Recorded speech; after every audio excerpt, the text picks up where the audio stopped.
Dimanche, le Sahel change de règle sous nos yeux. Au Burkina Faso, Ibrahim Traoré a lancé un pari qui renverse la logique pénale. 15 600 détenus âgés de 18 à 45 ans sont réaffectés en unités pénitentiaires de combat. Ils passent par une rééducation tactique, idéologique et disciplinaire, puis sont déployés dans des zones reprises, tandis que des rumeurs d'observation extérieure et de vol de renseignements au-dessus du Sahel s'intensifient. Pour ceux qui suivent la région, qu'annonce ce basculement et pourquoi maintenant? La réponse, dit-on, fait trembler Paris à nouveau. Cette histoire promet plus qu'un simple récit militaire. Elle explique comment une décision présentée comme administrative a redéfini en quelques mois la relation entre justice, sécurité et souveraineté au Burkina Faso.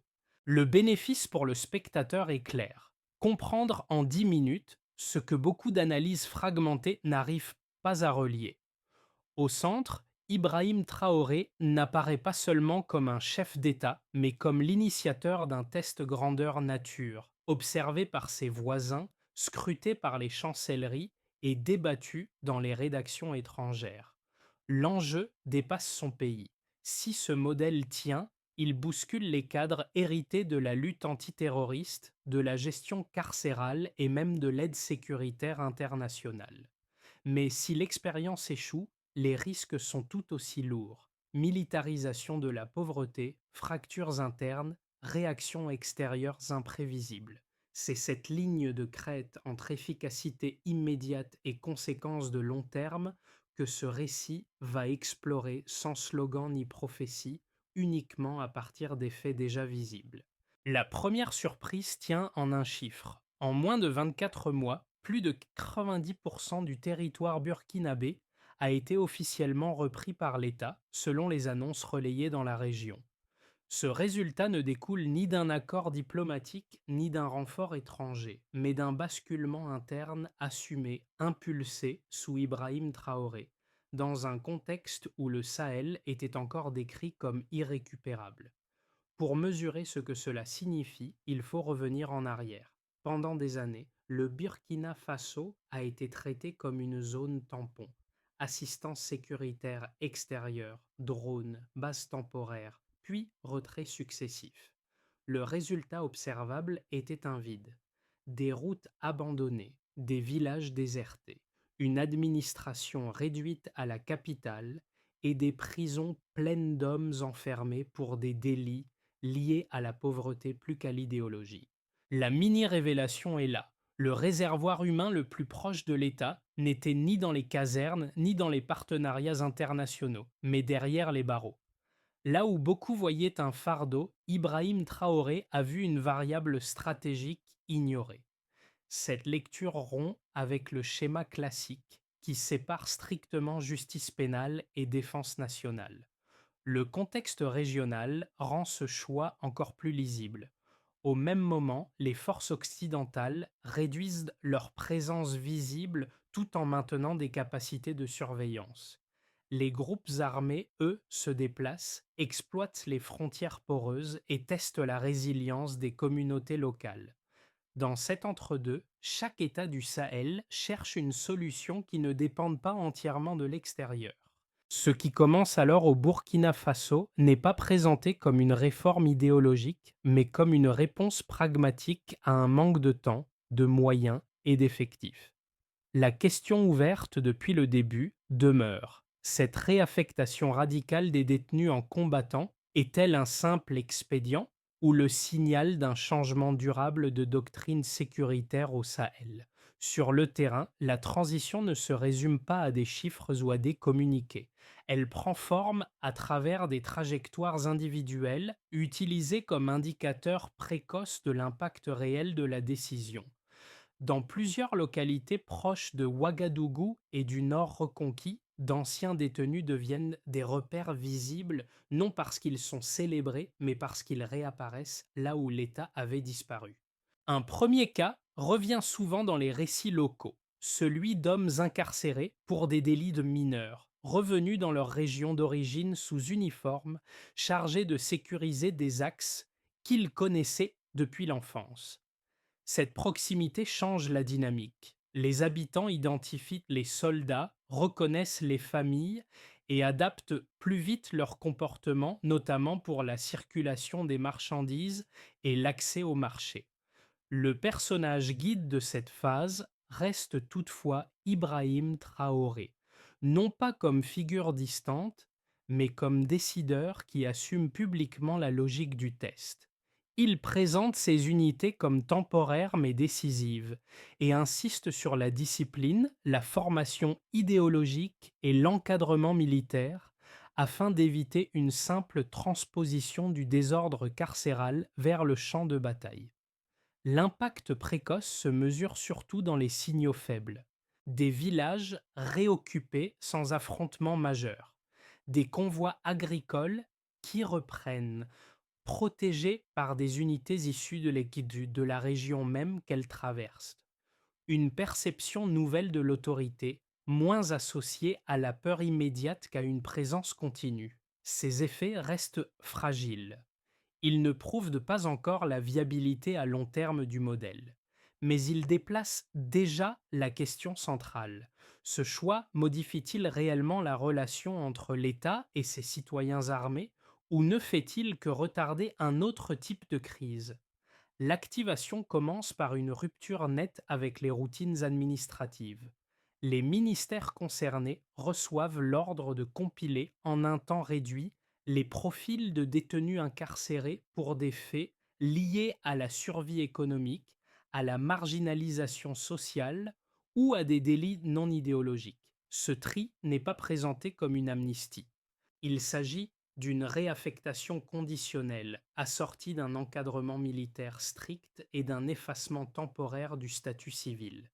La logique est claire: transformer un coût budgétaire et social en capacité opérationnelle immédiate.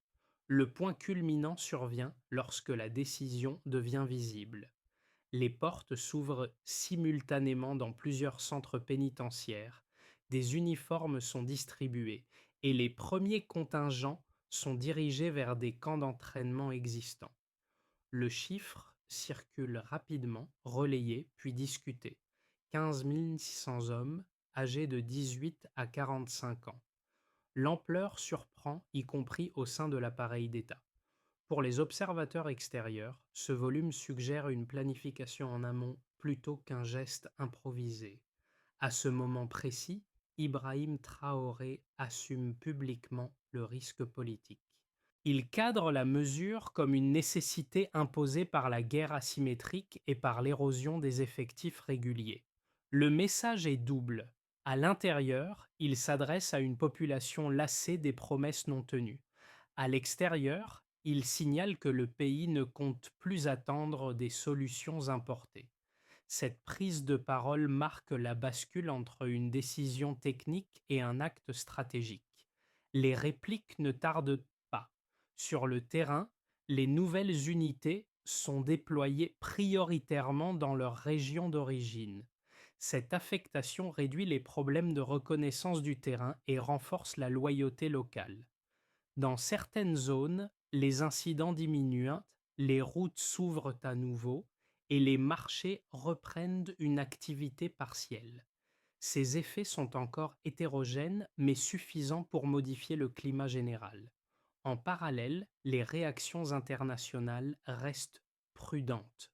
Certaines analyses évoquent une militarisation de la pauvreté, d'autres parlent d'un laboratoire risqué. Le silence de plusieurs acteurs habituels est remarqué, interprété comme une hésitation à qualifier un modèle qui échappe au cadre classique de la coopération sécuritaire. Des signaux de surveillance accrue dans la région alimentent les spéculations sans confirmation officielle. La séquence se referme sur une ambiguïté assumée. Le Burkina Faso ne présente pas cette mesure comme une solution universelle, mais comme une réponse située, dictée par l'urgence. La ligne des événements montre surtout une chose: en quelques semaines, une décision intérieure a modifié les calculs locaux, régionaux et symboliques. La question suivante devient inévitable. Ces premiers résultats reposent-ils sur un effet de surprise ou annoncent-ils une transformation plus profonde et durable? Commençons par la situation de référence, largement documentée par les constats partagés dans la région avant la décision. Le Burkina Faso faisait face à une contraction continue de son contrôle territorial, à une pression sécuritaire concentrée au nord et à l'est, et à un système carcéral saturé, coûteux et socialement délégitimé. Les forces régulières, étirées sur plusieurs fronts, manquaient d'effectifs disponibles pour tenir durablement les zones reprises. Cette situation formait une équation défavorable: plus d'insécurité, plus de détentions liées à la pauvreté et moins de capacités opérationnelles réelles. Puis apparaît le premier changement avec le chiffre le plus cité: environ 15 600 détenus réaffectés en unités pénitentiaires de combat. Ce volume représente un apport humain massif à court terme, sans délai de recrutement classique. L'effet mesurable n'est pas seulement numérique. Chaque homme retiré du système carcéral réduit un coût logistique et administratif tout en augmentant le nombre d'acteurs mobilisables sur le terrain. La transformation est immédiate. La prison cesse d'être un poste de dépenses passives pour devenir un réservoir actif sous condition. Vient ensuite un deuxième changement qui touche au territoire. Les autorités annoncent que plus de 90% des zones précédemment contestées sont désormais accessibles aux forces nationales, même si ce pourcentage reste dépendant de la définition du contrôle. Le changement est visible dans les usages. Des axes routiers sont rouverts, des convois civils circulent à nouveau et des marchés locaux reprennent une activité partielle.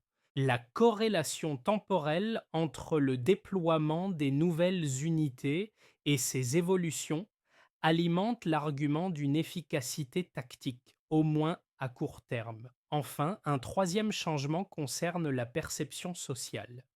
Dans plusieurs localités, la présence d'unités composées d'hommes originaires de la zone modifie la relation entre civils et soldats. Les remontées locales évoquent une baisse des dénonciations liées aux abus opportunistes et une meilleure circulation de l'information. Ce changement est difficile à quantifier précisément, mais il s'inscrit dans un indicateur indirect: la rapidité de réinstallation des activités agricoles et commerciales. Sous Ibrahim Traoré, ces chiffres sont présentés comme des indicateurs, non comme des preuves définitives. Chaque donnée est accompagnée d'un avertissement implicite. Le changement observé dépend du maintien de la discipline, de la formation continue et du contrôle politique des unités. Sans ces garde-fous, la même masse humaine pourrait produire l'effet inverse. Pris ensemble, ces éléments ne démontrent pas encore la réussite d'un modèle exportable. Ils montrent, cependant, une rupture mesurable avec la trajectoire précédente. La question se déplace alors: ces changements sont-ils le résultat d'une fenêtre d'opportunité exceptionnelle ou les premiers signes d'un nouvel équilibre entre sécurité, justice et souveraineté dans le contexte sahélien?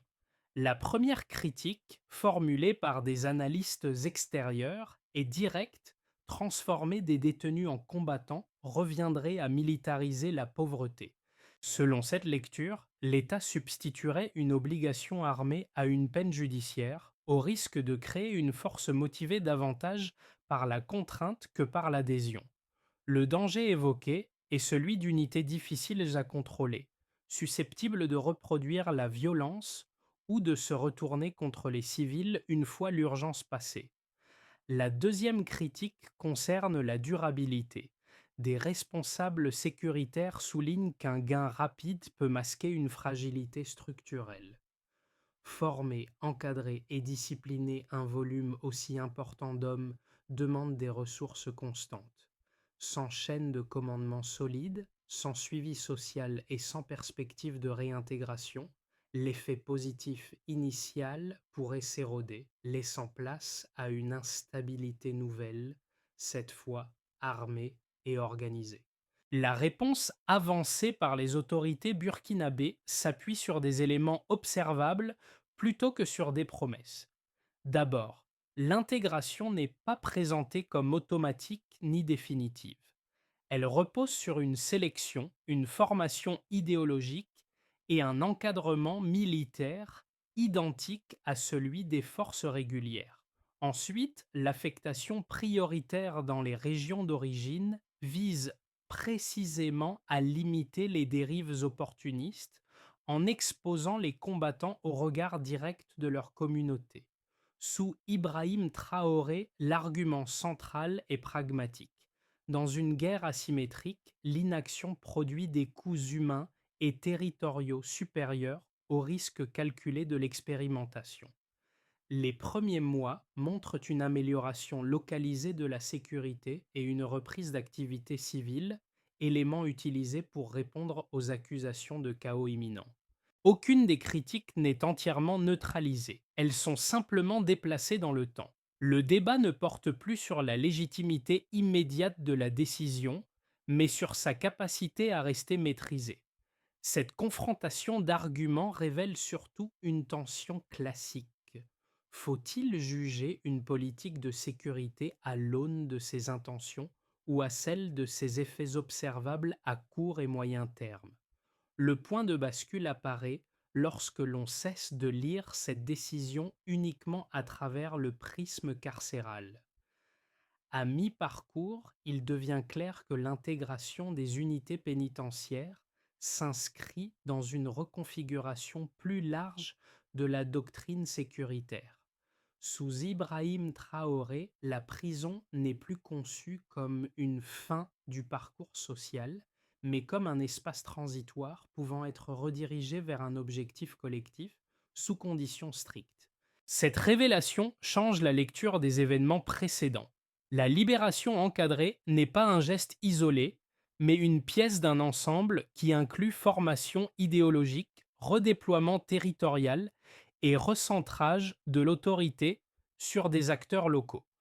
Le cœur du dispositif n'est pas la quantité d'hommes mobilisés, mais le message envoyé. La valeur d'un citoyen n'est pas figée par sa chute passée. Ce glissement explique aussi la réaction prudente de l'extérieur. Ce qui inquiète n'est pas seulement l'efficacité militaire potentielle, mais la remise en cause d'un modèle importé de justice et de sécurité. En redéfinissant qui peut défendre l'État et comment, le Burkina Faso introduit une variable difficile à anticiper pour les partenaires habituels. Pour l'État, la première conséquence est institutionnelle.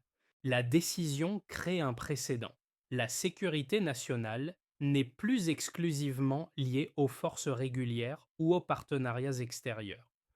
En intégrant des unités pénitentiaires sous commandement militaire, l'appareil étatique élargit son spectre d'action tout en recentrant le contrôle politique. Sous Ibrahim Traoré, cette approche renforce l'image d'un État capable d'initiatives autonomes, mais elle l'oblige aussi à maintenir une supervision constante, car toute dérive serait immédiatement imputée au pouvoir central. Pour l'économie, les effets sont indirects mais tangibles. La réouverture partielle d'axes routiers sécurise les flux agricoles et commerciaux.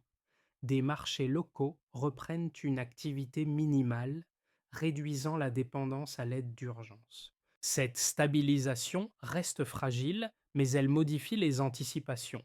Producteurs et transporteurs recommencent à investir du temps et des ressources, là où l'incertitude paralysait toute projection. La sécurité devient ainsi un facteur économique, non par croissance spectaculaire, mais par normalisation progressive. Pour les populations civiles, l'impact se joue sur le quotidien. La présence d'unités issues des mêmes régions change la relation avec les forces armées. Les habitants identifient les soldats, connaissent leurs familles et ajustent leur comportement. Cela favorise la circulation d'informations locales et réduit, selon plusieurs témoignages régionaux, les abus opportunistes. Ce lien de proximité ne supprime pas la peur, mais il transforme la perception de l'autorité, désormais associée à une continuité plutôt qu'à des interventions ponctuelles. Pour l'équilibre régional, enfin, la mesure agit comme un signal. Les États voisins observent un modèle qui ne repose ni sur une augmentation massive de l'aide extérieure, ni sur un retrait complet. Cette voie intermédiaire attire l'attention, tout en suscitant des inquiétudes. Des acteurs externes surveillent l'évolution du dispositif, conscients qu'un succès durable pourrait inspirer d'autres capitales sahéliennes. Ibrahim Traoré apparaît alors non seulement comme un dirigeant national, mais comme un point de référence dans un débat régional sur la souveraineté sécuritaire. Ses conséquences ne sont pas uniformes ni garanties. Elles dessinent néanmoins un paysage nouveau où chaque groupe ajuste ses attentes. La question qui s'impose désormais est simple mais décisive. Ces effets peuvent-ils se maintenir sans provoquer de nouvelles tensions internes ou externes? Une première trajectoire, la plus probable, prolonge la dynamique actuelle sans accélération majeure. Les unités pénitentiaires restent intégrées sous contrôle militaire, les zones reprises demeurent globalement accessibles et les activités civiles continuent de manière inégale. Dans cette hypothèse, l'État burkinabé consolide ses gains sans transformation spectaculaire. La sécurité progresse par à-coups dépendante de la discipline interne et de la capacité logistique. Ce scénario n'élimine pas les menaces, mais il installe une forme de stabilité relative, suffisante pour éviter un recul immédiat. Une deuxième trajectoire, plus favorable, repose sur une montée en compétences rapide. La formation idéologique et tactique se renforce, les chaînes de commandement se stabilisent et les unités issues des prisons deviennent un complément durable aux forces régulières. Les effets économiques s'amplifient, flux agricoles plus réguliers, reprise progressive des échanges régionaux et retour partiel des services publics. Dans ce cas, la décision initiale est relue comme un pivot stratégique, capable d'inspirer des adaptations similaires dans d'autres pays du Sahel. L'équilibre régional s'en trouve modifié avec une réduction de la dépendance aux interventions extérieures. Une troisième trajectoire, celle du danger, met en lumière les fragilités. Une baisse de discipline, des retards logistiques ou des rivalités internes pourraient transformer ces unités en facteurs d'instabilité. La confusion entre rédemption et contrainte armée deviendrait alors un point de tension, tant pour les populations que pour les autorités. Des incidents isolés suffiraient à délégitimer l'ensemble du dispositif et à offrir un prétexte à des pressions extérieures accrues, voire à une reconfiguration sécuritaire imposée de l'extérieur. Ces trois trajectoires partagent une constante. Aucune n'est figée. Les décisions prises au sommet, la qualité de l'encadrement et la capacité à absorber les critiques détermineront l'issue. Sous Ibrahim Traoré, le pari consiste à maintenir l'initiative sans provoquer d'escalade incontrôlée. La recommandation de fond n'est pas militaire mais analytique. Observez moins les déclarations et davantage les signaux faibles, car ce sont eux qui indiqueront si l'expérience s'enracine ou s'essouffle. À ce stade, la question demeure ouverte. Quel scénario est déjà en train de prendre forme sous la surface des faits visibles? À ce stade, l'histoire cesse d'être uniquement celle d'un État ou d'un dirigeant. Elle touche directement la manière dont chacun comprend la sécurité, la justice et le prix de la stabilité. Pour un public extérieur au Sahel, la tentation est de classer cette expérience comme exceptionnelle, liée à un contexte lointain. Pourtant, les mécanismes en jeu sont universels. Pénurie de ressources, institutions saturées, pression sécuritaire et recherche de solutions rapides. Le premier point de contact pour le spectateur est la notion de choix contraint. Le Burkina Faso n'agit pas depuis une position de confort, mais depuis une accumulation de limites. Cette réalité oblige à reconsidérer des jugements rapides. Ce qui paraît radical vu de loin peut apparaître sur place comme la seule option disponible. Cette tension entre normes et nécessité n'est pas propre à l'Afrique de l'Ouest. Le deuxième lien est moral. La transformation de détenus en acteurs de sécurité pose une question simple mais inconfortable. Une société peut-elle redéfinir la valeur d'un individu après sa faute et à quelles conditions? Sous Ibrahim Traoré, la réponse donnée est pragmatique et risquée, mais elle force le débat. Elle rappelle que la justice n'est jamais figée et qu'elle reflète toujours un équilibre de priorités. Enfin, il y a la dimension d'observation. Les décisions prises aujourd'hui dans des contextes dits périphériques deviennent souvent des précédents étudiés ailleurs, parfois discrètement. Le spectateur n'est donc pas seulement témoin d'un récit régional, mais d'un laboratoire politique dont certaines conclusions pourraient de voyager. Cette prise de recul change la posture.